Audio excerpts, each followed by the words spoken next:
One of my favorite archetypes to play at a random playgroup in casual EDH is Theft. And a Theft deck is, well, just that. A deck where your goal is to steal from your opponents. And oftentimes you're trying to win with the cards you steal rather than something that's actually in your deck. Normally with these guides, I save the power level of the archetype for the very end, but instead I will save it for after this ad break. If you want to build a Theft commander deck, consider buying cards from Cool Stuff Inc. If you use my code TTM at checkout, not only do you get 5% off, but it also supports the channel. Thanks to Cool Stuff Inc. for sponsoring the video. With a Theft deck that has no alternative win condition, it's very rare that your deck will be too strong for the table, since your win condition is their win condition. If your opponents are playing powerful creatures, then so are you. If they're not, then you are not. It's really that simple. Now, the power level of the shell that you put your Theft package into can vary,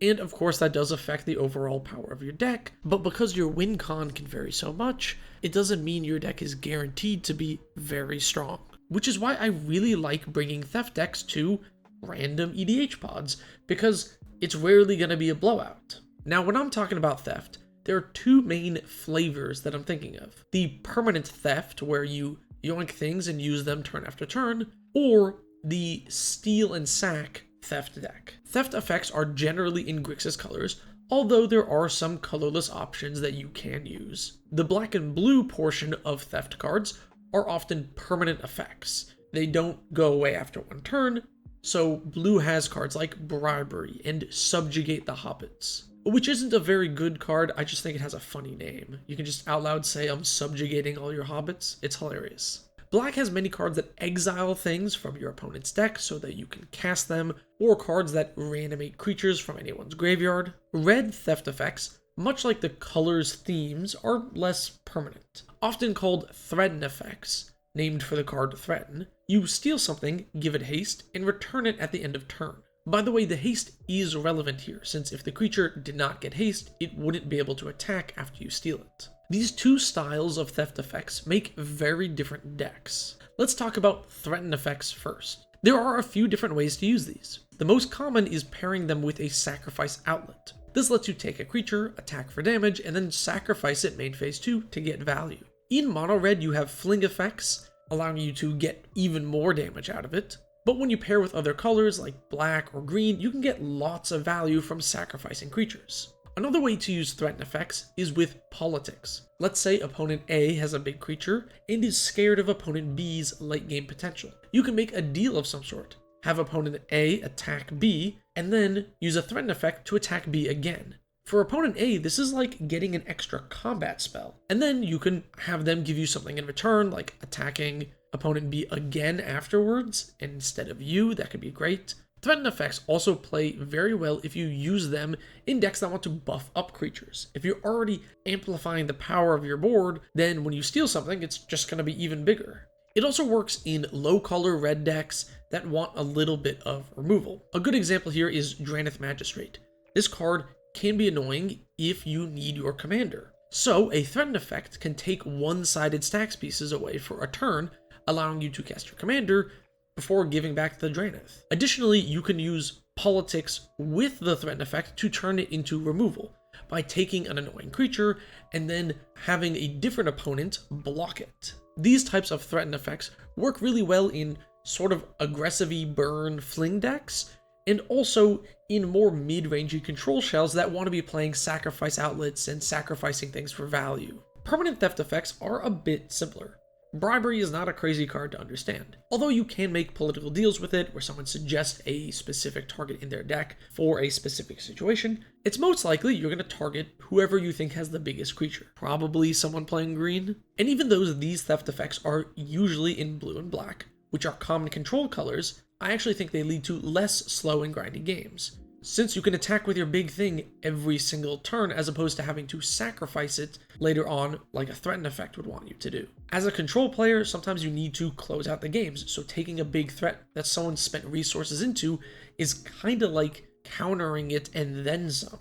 Plus, things like Rise of the Dark Realms act as great late game finishers after a few board wipes when everyone's yard is full. Onboard Theft, Stack Theft, and Graveyard Theft are excellent when paired with other traditional control themes. If you're counterspell heavy, then stealing a resolved threat is really great. If you play a lot of spot removal for creatures, then reanimating it out of their yard is excellent. Or discard, or board wipes, all of these removal-y type things work well with the reanimation theft. Editing Trinket here while I was working on this video. Friends of the channel 33elk and Attack on Cardboard suggested even more synergy for theft decks that I just wanted to mention. Elk talked about how these effects do untap creatures, so for example, you can play a threaten effect on your own Krenko to untap it and use the effect again if that's the best option for you. And Attacking on Cardboard talked about cards that blink creatures and return them under your control as opposed to the owner's control. If it returns to the battlefield under your control, you actually can permanently steal something off of a threaten effect. Just some more fun synergy to think about. So what kind of commander works at the helm of a theft deck? If you're playing the threatened version of a theft deck, then a commander that can sacrifice creatures would be great. Something like Brionne Stout Arm or Ziatora the Incinerator. Both of these turn threatened effects into a ton of damage. Not only can you take the biggest thing in play and attack them, but you can fling it for even more damage. The only risk with this deck is if you play too many theft effects and not enough actual real creatures for you to fling, it leads to some awkward games where people will sandbag their biggest threats and wait to remove your sack outlets. You can also play threatened effects in a Rakdos control shell where you want to steal and sack and then reanimate those to your side permanently. Additionally, I know it's a bit of a meme that I mention goad like every time I talk about any archetype, but threatened effects are pretty great in a goad deck. They work really well when paired with the impetus cycle, and you already want to be politicking and positioning such that creatures are not attacking you,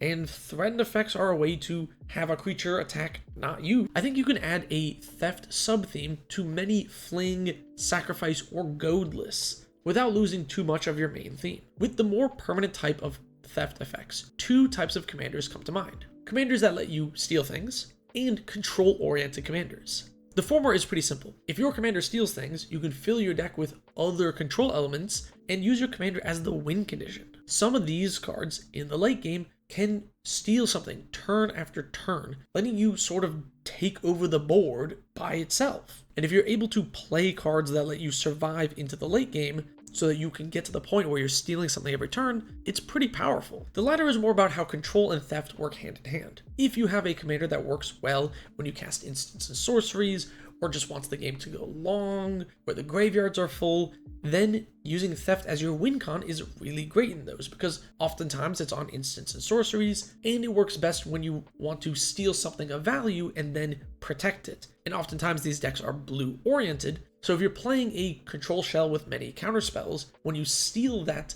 high value creature, you can then use the counterspells defensively and protect it, and kind of snowball that value into a win. If I had to suggest one commander for each style of theft, I would recommend Stark of Wrath for threatened effects. He's a weird mono-red commander who can destroy a creature or artifact, but then is gifted to the controller who had the creature. So you can yoink a dude with a threatened effect, attack them, then use your commander to destroy it without losing control of your commander. Really cool commander, very fun for mono-red control. For the second type of theft decks, I think Thada Adel Acquisitor is a very fun option. She just steals artifacts, which lets you get into some weird shenanigans.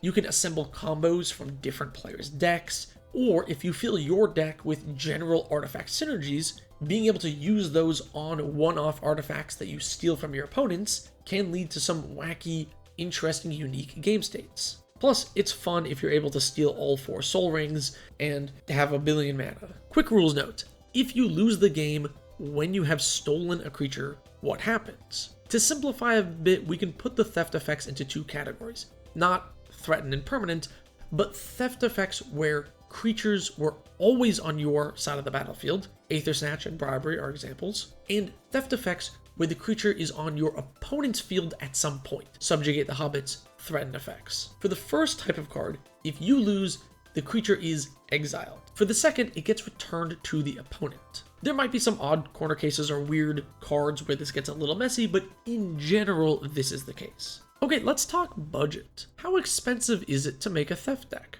Honestly, they can be pretty cheap. Threatened effects are printed all the time, there's a ton of them, and they're at lower rarities too, so it's pretty easy to get your hands on at least a decent amount of them. Sack outlets are also pretty common, and the sacrifice synergy cards that fill out the 99 aren't too pricey either.